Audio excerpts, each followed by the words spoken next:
Hello दोस्तों, आज हम लोग सीखेंगे एच.डी. यादव सर का नंबर सिस्टम मैथ। और अगर ये वीडियो आपको अच्छा लगे तो चैनल को लाइक और सब्सक्राइब कर दीजिएगा।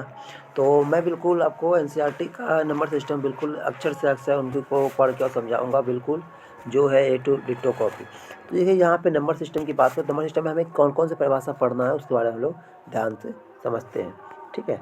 तो मैं उसके बारे में ज़्यादा से जानता हूँ, समझाता हूँ आपको।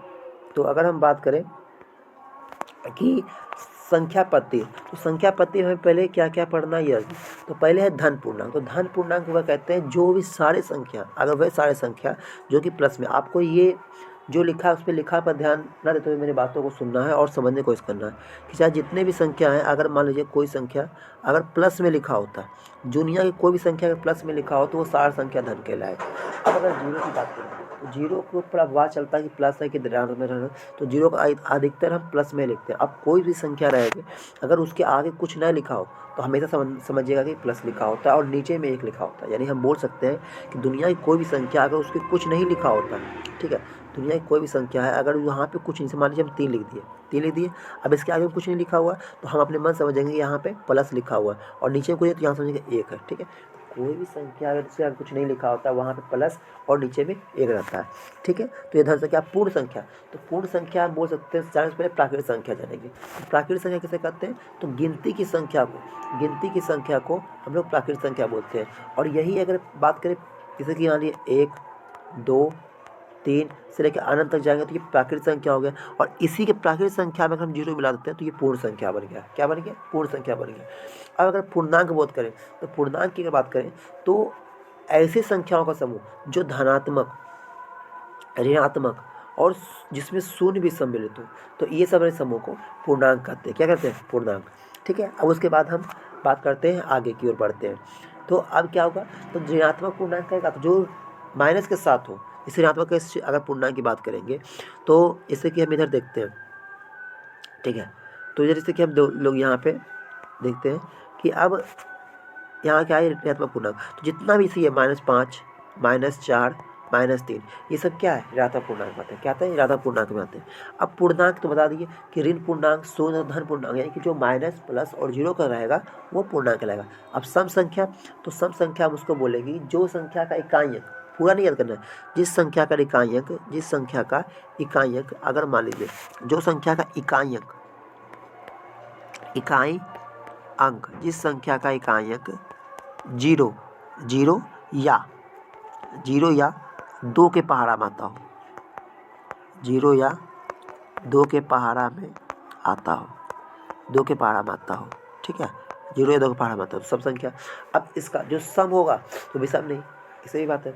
अब विषम की बात कहेगा, जो सम नहीं होगा विषम होगा, बस याद रखना। विषम में ज़्यादा कुछ नहीं आता, विषम जो सम ना हो। विषम का अगर आपको याद करने का मौका मिलेगा तो आप याद करेगा कि जो सम ना हो, यानी कि जाहिर सी बात है, जो इसका इकाई अंक 0 या 2 से भाग नहीं लगे, 0 ना हो तो जो सम ना हो, ठीक है। उम्मीद करता आपको ये समझ में आ गया होगा, ठीक। उसके बाद आगे की है भाज्य संख्या। तो भाज्य संख्या जो एक और स्वयं के अतिरिक्त और भी किसी अन्य संख्या से भाग लगे उसे भाज्य संख्या बोलते हैं। यानी एक और स्वयं के अतिरिक्त और किसी संख्या से भाग लगे उसे हम भाज्य संख्या बोलते हैं। आभाज्य संख्या जो एक और स्वयं के अतिरिक्त और किसी संख्या से भाग नहीं लगे उसे आभाज्य संख्या बोलते हैं। क्या बोलते हैं? आभाज्य संख्या। उसके बाद अगर बात करें सहभाज्य संख्या, तो सहभाज्य संख्या की हम वह बात करते हैं जिसका कोई भी उभयनिष्ठ गुणनखंड ना हो, उसे सहभाज्य संख्या बोलते हैं। जैसे 2, 5, 3, 7 कोई पहाड़ा में आता है, कोई ऐसा पहाड़ा है जिसमें 2 और 5 आता है, कोई ऐसा पहाड़ जिसमें 3 और 7 आता है, कोई ऐसा पहाड़ जिसमें 5 और 7 आता है, नहीं है ना।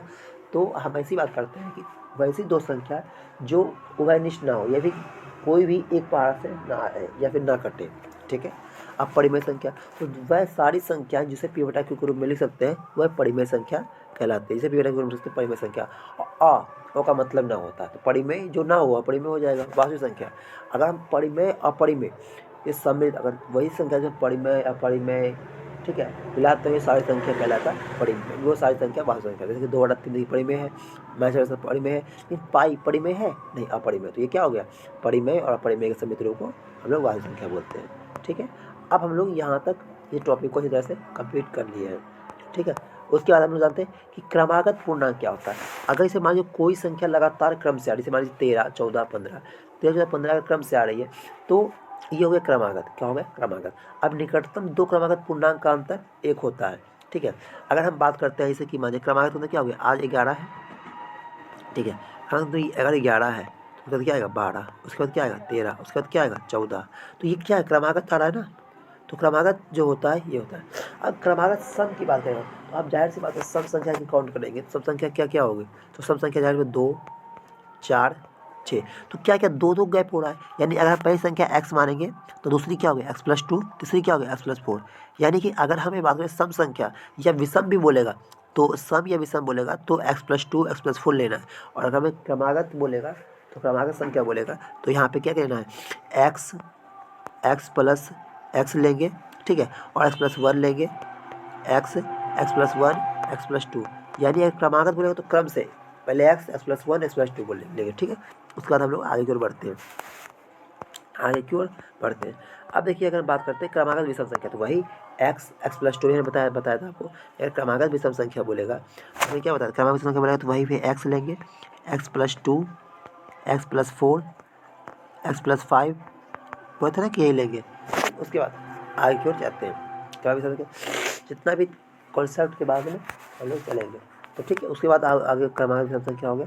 अब हम लोग जानेंगे कि इस चैप्टर में पढ़ना कितना टाइप है और बस उतना ही टाइप के बारे में जानेंगे। तो देखिए अगर हम बात करते हैं इस चैप्टर में हमको कि नंबर सिस्टम में टोटल अगर हम एग्जाम की बात करते हैं टोटल हमें 14 टाइप पढ़ना है। कितना? 14 टाइप पढ़ना है। इतना टाइप पढ़ लेंगे तो एग्जाम मेरा हो जाएगा। तो अगर हम बात करते हैं 14 टाइप पढ़ना तो कौन कौन सा? सबसे पहले है कि प्राकृतिक संख्याओं के योगफल। प्राकृतिक संख्याओं के जैसे क्रमागत संख्याओं को इतना इतना है, प्राकृतिक संख्याओं के योगफल। अब संख्याओं के वर्ग एवं घन पढ़ रहे हैं, जैसे कि मान लीजिए वर्ग के आधार तो सवाल बता देते हैं 1 का वर्ग प्लस 2 का वर्ग प्लस 3 का वर्ग, इस तरह से अनंत जाते रहती है तो इसका नहीं पढ़ना। फिर योगांतर एवं गुना प्रदान, जैसे कि ये होता है x+y का मान इतना, x-y का मान इतना, तो इसका वैल्यू पढ़ना होगा, ठीक है। उसके बाद भाग की लंबी विधि पर आधारित प्रश्न, गुना और भाग पर आधारित प्रश्न, फिर भाग की गुणनखंड विधि पर आधारित प्रश्न, भाजता पर आधारित प्रश्न, घातांकीय भाग पर आधारित प्रश्न, अंक पर आधारित प्रश्न और फिर गुना पर आधारित प्रश्न। उसके बाद क्या है जानवरों पर आधारित प्रश्न, जैसे कि जानवर में इतना शेर है, इतना मोर है तो उसके शेर इतना ही सब है। उसके बाद गुना और भाग एवं जोड़ घटाव पर आधारित प्रश्न। फिर इकाई अंक ज्ञात करना, ये अधिकतर एग्जाम में पूछा ही जाता है, ठीक है। उसके बाद मिसलेनियस क्वेश्चन। तो टोटल हमें 13 टाइप पढ़ने हैं और आज हम लोग कोशिश करेंगे कि टाइप 1 और 2 कम से कम 2 टाइप बता देंगे और हम हर एक टाइप से 1 से 2 क्वेश्चन बताएंगे और बाकी आपको खुद सॉल्व करना होगा, बाकी खुद आप सॉल्व कीजिएगा, ठीक है। और हम एक से 2 क्वेश्चन यहाँ बताएंगे और 1 से 2 क्वेश्चन के बाद फिर हम उसका क्वेश्चन से बताएं। पहले एग्जाम्पल सारा पढ़ेंगे, उसके बाद क्वेश्चन, यानी पूरा बुक हम लोग एक साथ पढ़ेंगे, ठीक है।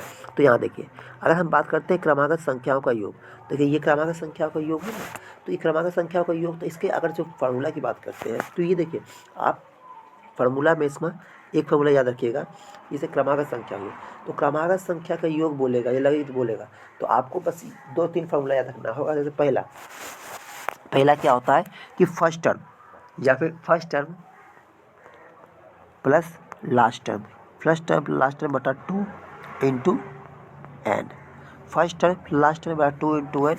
और इसी में अगर हम बात करते हैं ये हो गया, और इसी में अब हमें एन का वैल्यू निकालना होगा। किसका निकालना होगा? एन का। तो एन का निकालने के लिए हम क्या करते हैं, यहाँ पे एन का वैल्यू निकालने के लिए हम करते हैं last term minus first term बटा डी और फिर +1, यानी ये फार्मूला है। इसी पर आप आपका सवाल लगभग बन जाएगा, ठीक है। ये जो इम्पोर्टेंट फार्मूला है आप इसे रहता है, ठीक है। ये हो गया। तो क्या क्या फार्मूला है देखिए, अगर मान लीजिए हमें निकालना होगा इसका वैल्यू निकालना होगा, किसका योग निकालना होगा, तो पहला फर्स्ट टर्म लास्ट टर्म बटा 2 इंटू एन। तो पहले ये, उसके बाद देखिए एन बराबर क्या होगा L माइनस एफ बटा डी प्लस 1। तो हम ये इस तरह से लिख के अब इसी सवाल को हम सॉल्व करेंगे। तो इस सवाल को देखिए हम कहीं से कहीं सॉल्व करते हैं, आप बिल्कुल बने रहिए मेरे साथ। यहाँ पे देखिएगा अब जैसे यहाँ सवाल है तो यहाँ पे फर्स्ट टर्म क्या है एक, तो सबसे पहले एन निकालना है। क्या निकालना है? एन। तो सबसे पहले आप एन निकालें तो एन क्या है last term minus first term, तो लास्ट टर्म क्या है 60 और फर्स्ट टर्म क्या है 1, तो 60 में से 1 ज्ञात कितना होगा 59, 60 में से क्या कितना 59, 60 में से 1 गया तो 59 हुआ, ठीक। अब यहाँ बटा डी, तो डी होता है अंतर। देखिए 1 से 2, 2 से 3 तो बढ़ रहेगा, अगर बढ़ेगा तो अंतर प्लस में, और घटेगा तो अंतर माइनस बी। तो यहाँ बढ़ रहा है तो एक का अंतर हुआ तो एक हो गया। अब यहाँ पे क्या करेंगे, अपने मन से एक जोड़ देंगे। यहाँ पे जैसे फॉर्मूला में जुटा हुआ है तो अब यहाँ तो 59 के बाद 59 होगा, 59 कितना होगा 60। तो यानी एन का वैल्यू कितना आ गया हम लोग का, एन बराबर आ गया है 60। एन बराबर कितना हो गया 60। ठीक है, अब एन बराबर 60 हो गया। उसके बाद देखिए हम लोग अब क्या करते हैं, आगे की ओर जाते हैं, एन बराबर आगे की ओर जाते हैं। ठीक, उसके बाद देखिए एक मिनट इसको मिटाते हैं, थोड़ा इसको साइज बड़ा करते हैं। देखिए एक मिनट इसको हटाते हैं। ठीक है, तो एन बराबर 60 हो गया। तो अभी हमें एन बराबर 60 जाना, तो हमें एन का वैल्यू कितना पता चल गया 60। एन का वैल्यू क्या चल गया 60। तो एन का 60 चल गया। हमें ये निकालना है, योग निकालना है। तो कुछ नहीं, फॉर्मूला बताए थे, first term last term two. तो फर्स्ट टर्म कितना है 1 और लास्ट टर्म कितना 60। तो 60 और 1 कितना हो गया 61। 60 है कितना हो गया 61। ठीक, 60 और 61 हो गया। और बटा में 2, बटा में 2। ठीक है, 60 और 61। ठीक है, फर्स्ट टर्म लास्ट टर्म 2 और इंटू एन, एन कितना हो गया 30। एन कितना हो गया 30। ठीक है, तो इसे हम क्या करेंगे, 30 हो गया, 2 से काटेंगे कितना बार में, 2 से काटेंगे तो यहाँ पे 15 बार में कटेगा। अब इसे क्या करना है, गुना करना है। क्या करना है, गुना। तो गुना कैसे करेंगे, देखिए 15 बार काट दिए। अब गुना करेंगे 61 गुने 15। तो 61 गुने 15 करने से पहले कितना होगा 610। 61 गुने 10 करेंगे 610 हो जाएगा, 610। अब 61 गुने 5 करेंगे तो 60 गुने 5, 60 गुने 5 करेंगे कितना होगा 300, और 1 गुने 5 305। तो 305 इसको हम जोड़ते हैं तो यहाँ पे कितना हो जाएगा, प्लस अगर करते हैं तो यहाँ पे 5 1 915। तो यहाँ का आंसर कितना आ जाएगा 915। तो आप देखिए ये मैंने इसको किया, लेकिन एग्जाम में आपको कैसे करना है वो मैं बताता हूँ, एग्जाम के व्यू से आपको कैसे करना है। ठीक है, एग्जाम में इतना मत करना, पहले ही देखिएगा। अब ये अगला आ गया, अब इसी को मैं आप इसका स्क्रीन शॉट ले सकते हैं। अगला सवाल देखिए, 2 नंबर सवाल। 2 नंबर सवाल 21 22 75 है। तो हमें सबसे पहले क्या निकालना है, एन निकालना है। क्या निकालना है, एन। एन निकालना। तो पहले इसका 2 नंबर का क्वेश्चन हम सॉल्व कर रहे हैं। तो अब 2 नंबर देखिएगा, जैसे एन निकालना होगा, एन। तो क्या करेंगे, हमने क्या बताया था, last term minus first term. तो 75 में से 21 घटाएंगे, 75 में से 21 घटाएंगे तो कितना आएगा, 5 में से 1 गया 4, 7 में से 2 गया 5, तो 54 आ गया। 54 आ गया ना। अंतर कितना का है, देखिए 21 था 22 लगा था, एक ही का अंतर आ रहा है। और फर्स्ट टर्म और अपने मन से एक जोड़ देंगे, अपने मन से क्या करेंगे एक जोड़ देंगे। तो यहाँ पर 54 भाग एन का मान कितना आ गया 55। जब एन का मान 55 आ गया तो हमें क्या निकालना है, ये। तो फर्स्ट टर्म लास्ट टर्म अगला जोड़ेंगे। देखिए 75 और 75 76, 76 और 20 कितना होगा 96, 76 20 96। फर्स्ट टर्म लास्ट टर्म और बटा में 2 और इंटू कितना होगा एन, एन कितना आया 55। एन कितना है 55, यानी कि हम यहाँ पे एन की जगह पे कहते हैं 55 लिख देंगे। ठीक है, 55। अब इसे काटेंगे 2 से तो 48 बार, तो कितना होगा 48। अब 48 को यहाँ पे ला के हम गुना कर देंगे 55 से, 48 पर गुना करेंगे। तो ये गुना कैसे करेंगे, तो गुना देखिए 48 गुने 5 करेंगे 240, कितना होगा 240। तो यहाँ पे जीरो तो एगो होगा, एगो जीरो होगा। 48 गुने 5 240, 24 गुने 11 से गुना करेंगे तो 24 गुने 11 से गुना करेंगे तो हो जाएगा 264 के आसपास हो जाएगा। कितना 2640 के आसपास आंसर कितना आएगा, 2640 के आसपास आ जाएगा। ठीक है, देखिए देखिए 48 बचे 240, 240 हुआ, फिर 4 के 4 हो जाएगा, 24 का हुआ ना। तो 24 को गुना करेंगे तो 24 और फिर यहाँ पे 24 का 264, 2640 हो गया। ठीक है, तो 2 सवाल बता दिए। अब मैं देखिए जिसका गैप 1 से कम 1 से ज़्यादा होता है वो मैं सिखाता हूँ आपको। जैसे कि अभी ये है अगला सवाल, 2 4 6 8 10 है, 2 4 6 8 10 है। तो इसको मैं सवाल बताता हूँ, इसका भी सेम है। तो सबसे पहले हमें एन निकालना है। क्या निकालना है, एन। तो एन कैसे निकालेंगे, अब सीधा हम डायरेक्ट आपको बताते हैं और आप कोशिश करिएगा तो जैसे एन निकालना है। तो एन निकालना होगा तो हम कैसे निकालेंगे, तो हमने क्या बोला आपको कि last term minus first term, 60 में से 2 जाएगा 58, 58 और अंतर 58 हो गया, कितना हो गया 58। और अंतर कितने का 2 4 6, तो 2 का अंतर हो गया। अब प्लस 1 कर देंगे तो यहाँ पे घटाएंगे काटेंगे तो कितना बार कटेगा 29 बार में। और 29 से कितना हो जाएगा 30, 29 से कितना 30, यहाँ तक ठीक हो गया, 29 से कितना 30 हो गया। ठीक, उसके बाद आगे क्यों बढ़ते हैं। तो एन का वैल्यू क्या निकला 30 निकल गया।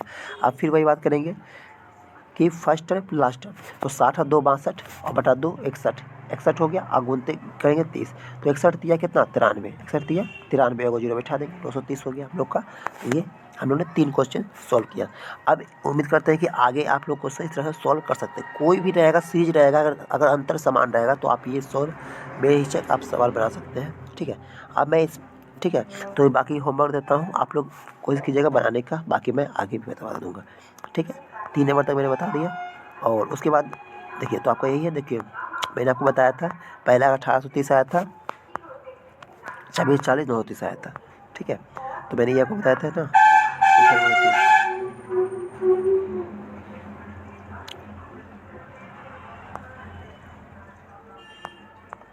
ठीक है, ठीक, आप मिला सकते हैं।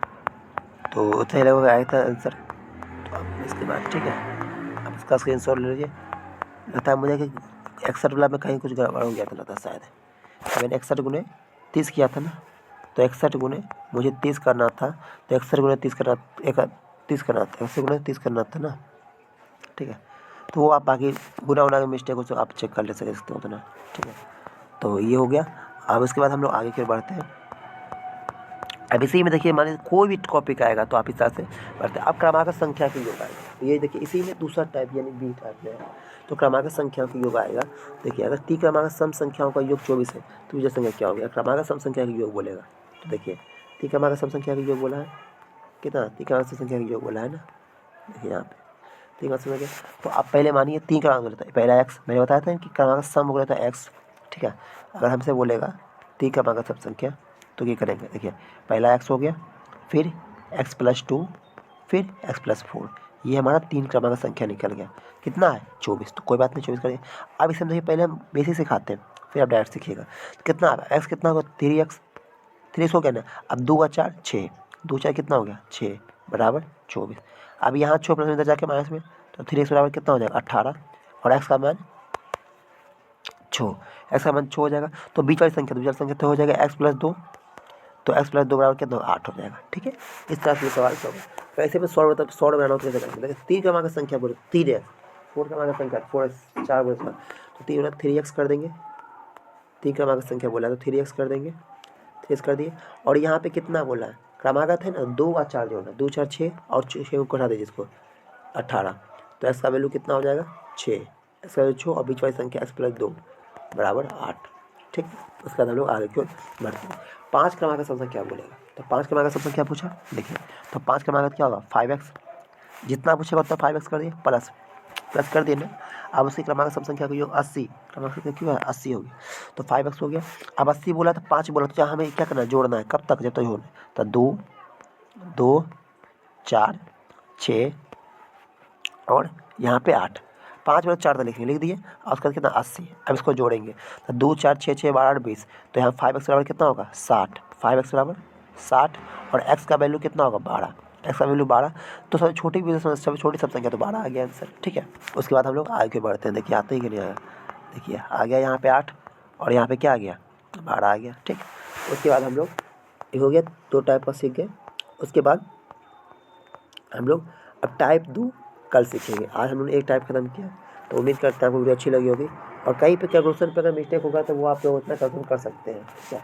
कैलकुलेशन वगैरह आप लोग उतना काउंट कर सकते हैं, ठीक है। तो मैं अपने यहाँ पे स्टॉप करता हूँ, धन्यवाद।